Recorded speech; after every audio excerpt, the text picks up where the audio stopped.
Hello guys, magandang buhay sa inyong lahat. Sana nasa mabuti kayong kalagayan. At maraming salamat sa mga nagsusuporta sa akin guys. Walang sawang pasasalamat talaga sa inyo. Kahit kumukunti na, nauhubos na yata. Pero sige lang, laban lang. Gusto ko lang batiin yung aking pamangkin ay kinasal noong 8 ng June. Pero ngayon lang ako makagawa ng ang aking video para sa kanila. Congratulations sa inyong dalawa Neng. At sana naunawaan nyo na wala ako sa kasal nyo. Yung pinsan nyo lang nandyan. Kasi yung mister ko magkataon din na may living doon sa amin noong araw na yun. Kapatid, pinsan ko rin. Ito ay anak ng ate ko, yung pangalawang ate ko. Bunsong anak niya. Matagal na namin na mag-asawa na. At last, nag-asawa na rin. Hindi na naantay yung nanay namin. Pero ganun talagang buhay. Hindi natin hawak. Hindi natin alam kung kailan dumating, kung kailan tawagin. Pero alam ko masaya na yung nanay namin kasi nga yun ang wish niya noon. Mag-asawa ka na apo.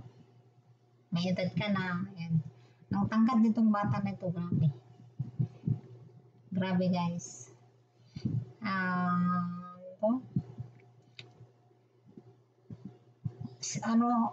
Ewan ko kung may 6 foot siya. Basta matangkad. Grabe. Siya yung pinakamatangkad sa kanilang magkakapatid. Yung mga ng hita niya, mga binti niya, Diyos ko po, Rodi. Titingalain niyo. Pero hindi lang ako magtataka kasi ganun din yung pinsan ng asawa ko. Mga pinsan niya, grabe ang tapang nila. Diyos ko po. Pag ako yung nag-hirap sa kanila, hanggang dito na lang nila ako. Parang yung ganyan lang. Nakakaano pala pagkakausap mo yung mga ganun tao, no? Totoo talaga. Pag ako, gaganon ko yung ulo ko. Titingala. So, happy belated wedding to you, Neng. At saka sa mister mo.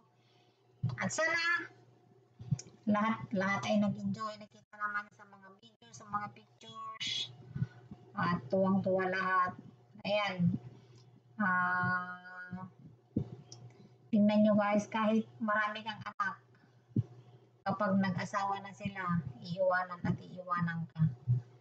Kaya nga sabi nila walang forever. Charot. Iiwanan ka kasi nga magkakaroon na sila ng pamilya. Masaya na malungkot.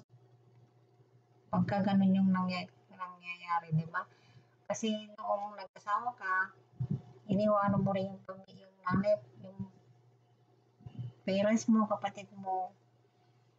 Tapos nagkaroon ka ng pamilya, mga anak mo, tapos nagpalayo na sila. Mabuti na lang kung malapit yung mga anak mo sa'yo, yung mga bahay-bahay nila. At least, nandyan lang. Paano kung alam ba, malayo sila, ang lungkot pala, lungkot talaga guys. Yung kahit gaano karami ng anak mo talaga, iiwanan ka ng mga magulang. Kaya pala, dito ko na maraming mga magulang na nasa lansangan, napabayaan ng mga anak. Pero de los Benos pero nakikita naman natin, di ba? Yung mga ganong senaryo na iniiwanan na lang nila. Kayang iwanan ng lubusan ang kanilang mga magulang. Ang hirap, ang sakit. Kaya iniisip ko, Diyos ko po, mahirap pala yung talagang malayo ka.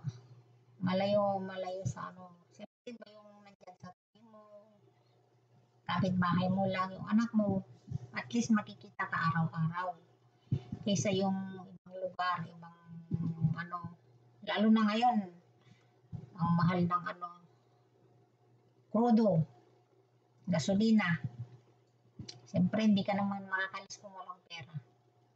Hindi ka na makagalaw kung walang pera. Kaya masaya na lungkot pala pagka nag-asawa na lahat ng mga anak mo. Lalo na't hindi mo sila nakikita, kapiling, wala kang ano. Pero pag nandyan yung mga apo mo, nandyan yung mga anak mo pa rin na nakikita mo araw-araw, ano, parang wala. Parang hindi mo nararamdaman yung lungkot. Kasi nandun pa rin sila sa tabi mo. So, hanggang ano, sana magkaroon kayo ng anak. Sana pagka kayo magkaroon ng anak at nagpabinyag na kayo, sana nandun na rin ako. If God's willing, magkita-kita rin tayo. Malapit na pag may awa ang Diyos. Sana yung mga wishes natin, ibigay ni Lord kung ito ay karapat-dapat. So hanggang ito na lamang. Best wishes sa inyong dalawa. Magpakabait kayo, magmahalang kayo, mag-unawaan, magbigayan. At kung may tampuhan man, ayusin agad. Ganun talaga ang relasyon. May tampuhan. Huwag nang pahabain, huwag nang patagalin. Ayusin agad para magkasundo. Kung ano yung ayaw ng isa, huwag gagawin. Hindi porket ikaw ay lalaki, babae, siya ang masusunod, hindi. Parehas. Kung ano yung nakakabuti, kung ano yung the best sa inyong dalawa, yun ang gawin. So hanggang dito na lamang, guys.